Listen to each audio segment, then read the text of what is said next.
The Prime Minister Kevin Rudd with an address to the nation. Good evening. The global financial crisis is affecting financial markets right around the world, including Australia. More than 25 banks around the world have failed or have been bailed out. Share markets around the world have suffered large losses. And the reality is, in recent days, we have entered a new and damaging stage in the global financial crisis, with real impacts on economic growth and jobs around the world, and with real impacts on economic growth and jobs here in Australia as well. Australia is better placed than almost any other country in the world to deal with this crisis. We have the best bank regulators in the world. Our banks' balance sheets are strong and healthy. And Australia, unlike most other countries, has a strong budget surplus. Part of the reason we are in a better position than most is that all year we've been anticipating events and taking practical steps to prepare for them. And that's why I've announced new measures today to continue to maintain the stability of the Australian financial system into the future. This package includes a guarantee for all bank deposits in Australian banks, credit unions and building societies.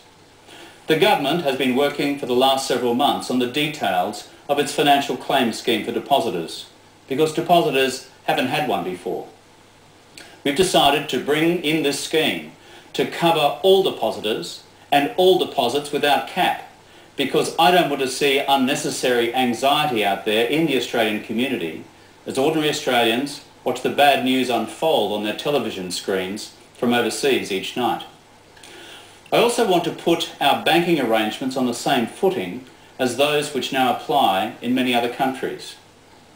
Another measure I've announced today is for the government to guarantee the overseas borrowing arrangements of our banks so that they can secure long-term credit to continue to fund business and mortgage lending in Australia into the future. Other governments have done this with their banks, and with banks that in many cases have very poor credit ratings indeed relative to Australian banks.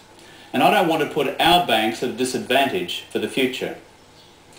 All this is necessary to help unclog the arteries of the global financial system. The government is also concerned about the impact of the global financial crisis on growth and jobs for Australia. The government's determined to support the economy into the future by bringing forward our 70... And we remain prepared to take whatever action may be necessary to secure this nation's long-term economic future. Good evening. The PM there addressing the nation. In a nutshell, he's guaranteed all your deposits in banks, building societies and credit unions. He's going to make sure our banks can borrow overseas so they can keep lending to us. And he's going to spend up big on infrastructure to keep creating jobs. They're good steps. Well, this weekend, leaders of the richest 20 countries have been in an emergency meeting to come up with a plan to stabilise the global financial system. CNN's Richard Quest joins me from London. Richard, good evening to you. Now, these leaders of the G20, have they come up with anything? Everyone's so scared of their savings in banks. I think in most countries now, most governments have now pretty much told all individual depositors, don't worry, your money's safe.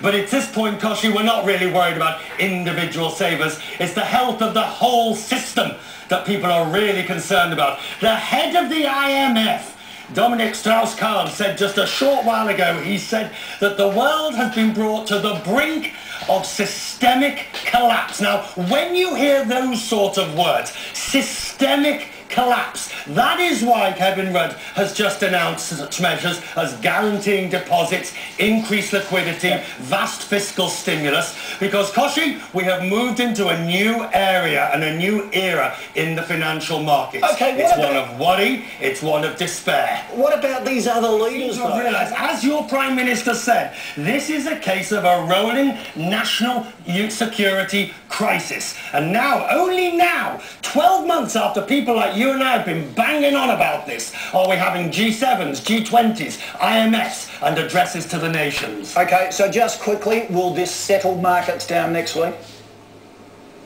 Volatility is going to be the word of the next few weeks. Nobody who hasn't got the strongest stomach should be anywhere near the equity markets for the foreseeable future. And I mean strong, Coffee, strong.